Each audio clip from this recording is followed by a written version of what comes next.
ఆచూకీ లేని మలేసియా విమానం కోసం ప్రపంచం ఆసక్తిగా ఎదురుచూస్తోంది. 239 మందితో ఫ్లైట్ ఏ స్థితిలో ఉన్నా వినేందుకు ఇష్టపడుతున్నారు. ఎందుకంటే 5 రోజుల క్రితం విమానం గల్లంతైంది. చైనా దక్షిణ సముద్రాన్ని ప్రపంచ దేశాలు భారీ ఎత్తున జల్లెడ పడుతున్నాయి. ఉపగ్రహాల సహాయమూ తీసుకుంటున్నాయి. అయినా విమానం జాడ తెలియడం లేదు. ఫ్లైట్లోని వారు ప్రాణాలతో ఉండి ఉంటారన్న దానిపై బాధితుల బంధుమిత్రులు కూడా ఆశలు వదిలేసుకున్నారు. అందరి ఎదురుచూపులు ఒక్క విషయంపైనే కేంద్రీకృతమయ్యాయి. మిస్టరీగా మారిన మిస్సింగ్ ఫ్లైట్ను కనిపెట్టామన్న అధికారుల వార్త కోసమే అంతా వేచి చూస్తున్నారు.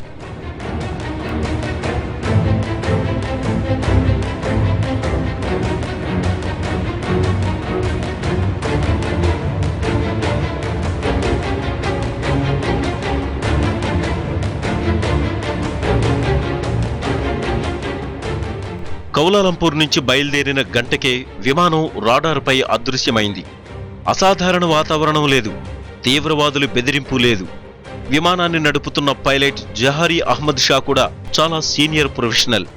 18,000 గంటలకు పైగా ఫ్లయింగ్ అనుభవం ఆయన సొంతం. 30 ఏళ్లకు పైగా మలేసియా ఎయిర్లైన్స్లో జహారీ పనిచేస్తున్నారు. ఇక బోయింగ్ 777కి చెందిన ఫ్లైట్ అంత ఈజీగా ప్రమాదాలకు గురయ్యే రకం కాదు. అయినా ప్రమాదం బారిన పడింది. ఏమైందో ఏమో, వందల మంది పరిస్థితి ఏమిటో. సాధారణ ప్రజానీకం ఉన్న సందిగ్ధంలోనే అధికారులు కొట్టుమిట్టాడుతున్నారు. ప్రభుత్వాల వద్ద సమాధానం లేదు.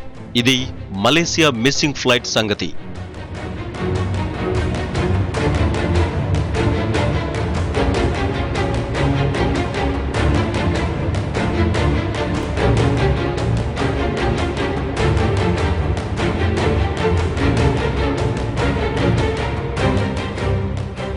తూర్పు దేశాల స్థిర కాలమానం ప్రకారం శుక్రవారం రాత్రి 7:21 మలేసియా రాజధాని కౌలాలంపూర్లో ఫ్లైట్ MH370 చైనా రాజధాని బీజింగ్కు బయలుదేరింది.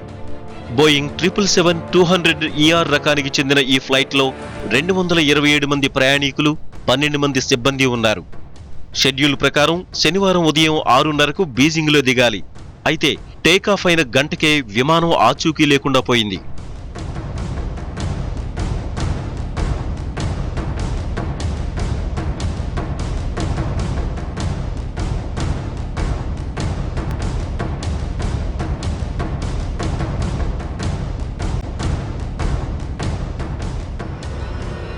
మలేసియా కోటాభరు తూర్పు తీరానికి 120 నాటికల్ మైల్స్ దూరంలో విమానం గల్లంతైంది.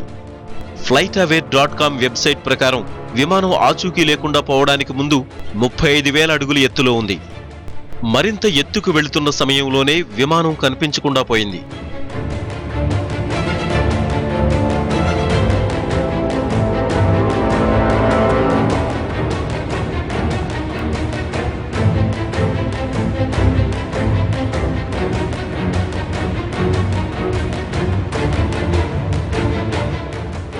ఫ్లైట్ ప్రమాదానికి గురైనట్లు తొలుత వియత్నాం నేవీ పేర్కొంది.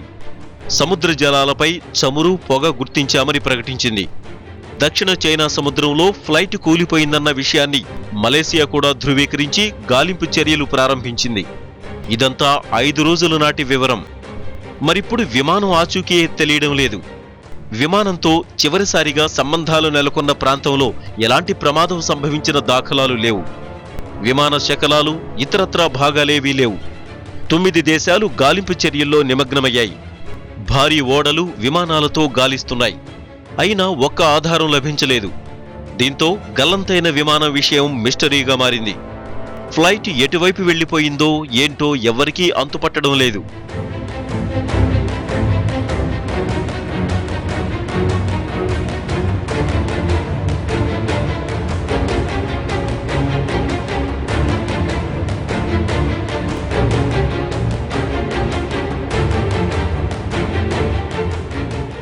మలేసియా ఫ్లైట్ మిస్సింగ్ ఎంత మిస్టరీగా మారిందంటే గగనతలంలో విమానం పేలినట్లు లేదా ప్రమాదానికి గురైన దాఖలాలు లేవు. ఈ విషయం అమెరికా గూఢచార ఉపగ్రహాల ద్వారా తేటతెల్లమైంది. గల్లంతైన విమానంపై ఊహాగానాలే తప్ప ఇప్పటి వరకు ఖచ్చితమైన వివరం ఒక్కటీ లేదు.